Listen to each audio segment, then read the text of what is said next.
Well, welcome to the Symposium interview series. Today I'm talking with Professor Ian Plimer. He is the patron of the Resources Investment Symposium taking place at the end of May in Broken Hill. Professor Plimer's 8th book for the general public is called Not for Greens, a book showing how Greens cannot promote their anti-mining message without the benefits of mining. But not only is he an accomplished author, he is also Emeritus Professor of the University of Melbourne, but he's also a director of various companies, and as he says to me, he is an outspoken critic of stupidity. Welcome to the series, Professor Plimer. Thank you, Kerry. Your latest book, which I believe is coming out in May, is titled Not for Greens, but it has the subheading is of "He who sups with the devil should have a long spoon." Now, you're one not to mince words. Perhaps you could just explain that to our listeners a little bit better. Well, the book is actually about a spoon, a poor, humble, innocent teaspoon. And I look at all of the processes that you need to get a spoon to feed yourself.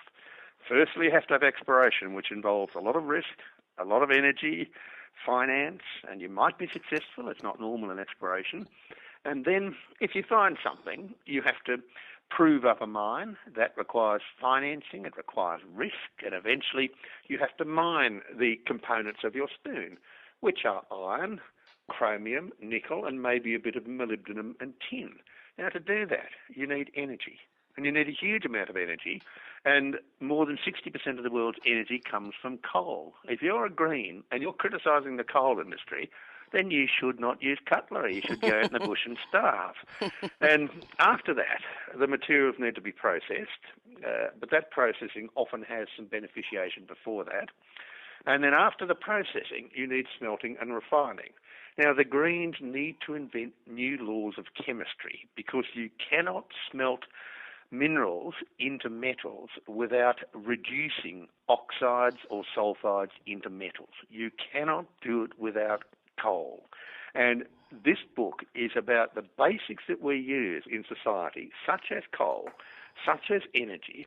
And when you finally have all this energy embedded in your spoon, you can then feed yourself. Now, that spoon has to undergo a process of exploration, mining, beneficiation, processing, smelting, refining, fabrication. Okay. I can hear some frustration in your voice that you are feeling that the Greens don't understand the basics of chemistry, but do you think that perhaps there needs to be more of a coming together rather than just the frustration of they don't get it, they're all wrong? How can we get a better dialogue?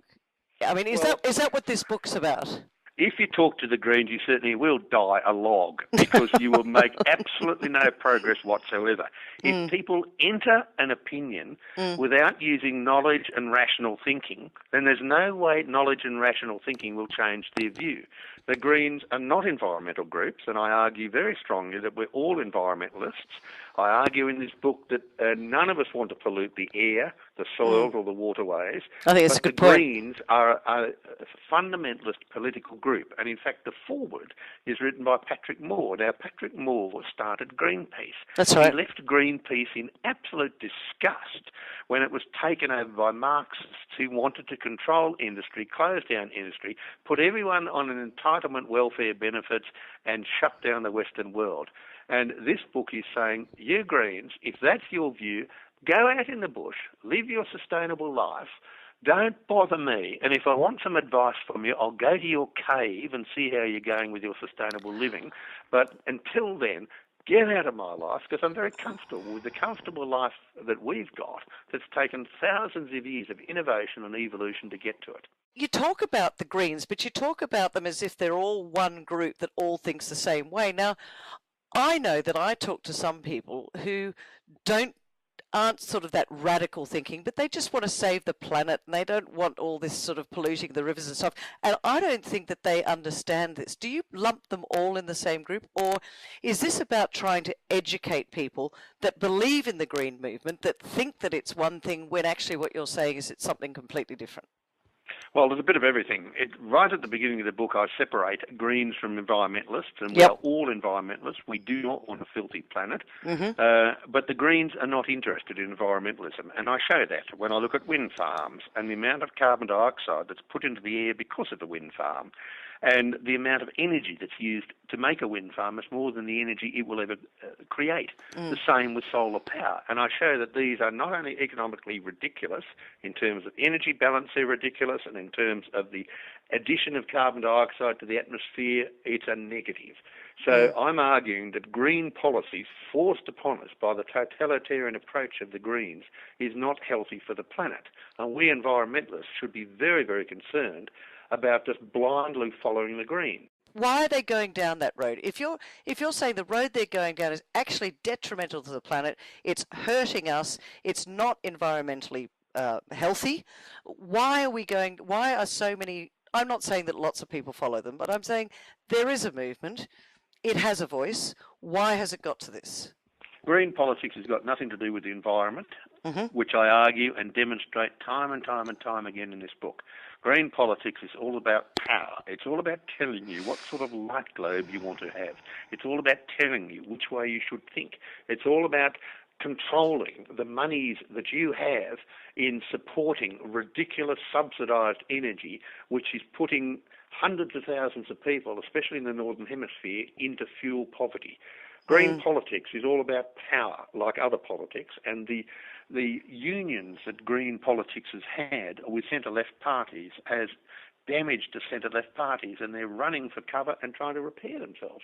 So this book is using a simple thing like a teaspoon. It's educating people about how we get iron, how we get chromium, how we get nickel, how we get coal, and it's educating people about how we have a middle-class society now because of coal. Coal drove the Industrial Revolution. Without coal, we would not have the standard of living we've got.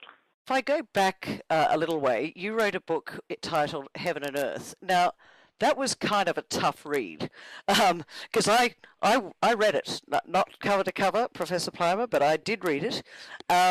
Is this book, in a way, trying to simplify what we should all know, but aren't actually taught anymore at school? Because it seems to me there's this lack of understanding of, as you say, where a teaspoon comes from. People think it comes from coals, and it just magically appears. Is that what your book's about? Are you trying to bring us back to the basics and saying this is where it comes from? Yes, very much so. Heaven and Earth was a book that was written for short table legs.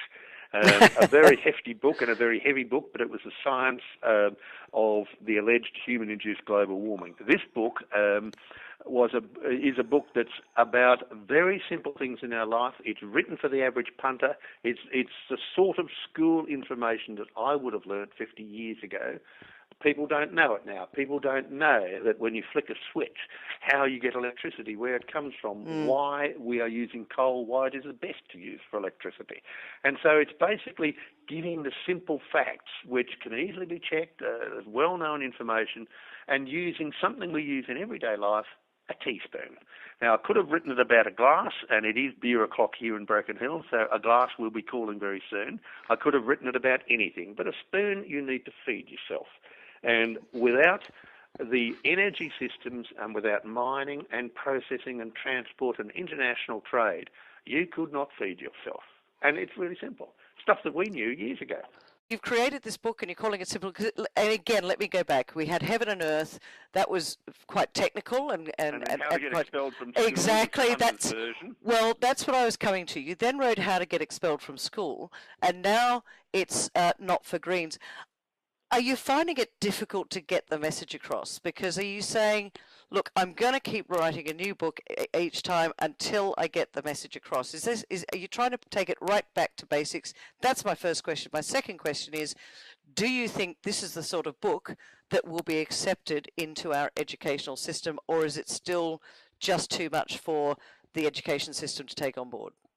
Well, firstly, it is a book back to basics. It's a book that basic information that everyone should know. And in terms of the education system, I have a section in the last chapter on our education system which has failed us terribly. We have dumbed down the education system so much that people will believe anything. If they get told anything, they'll believe it, and that's what's been happening. Final question to you. do you think that this book will get accepted in schools and be taught at be accepted in libraries for the students to? Well, not at all. It won't be accepted in schools. Schools are political institutions. Kids don't learn very much. I've had 40 years of seeing kids who have been through the school system and come to universities. But it will be a very good seller because the average punter is not a fool. They're treated like fools by the Greens and many others. The average punter is not a fool, and I can feel with this book another good-selling book coming on, and another book which will strike a chord, because there's many people out there, especially in rural areas like here where I am in Broken Hill, where people have had a gutful of the Greens. Yeah.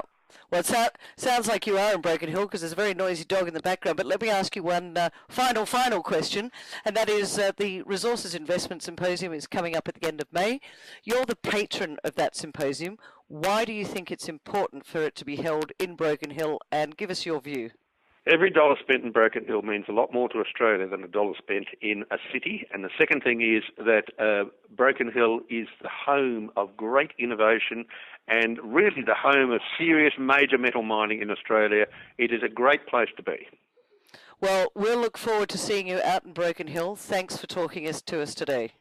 Thank you very much, Kerry.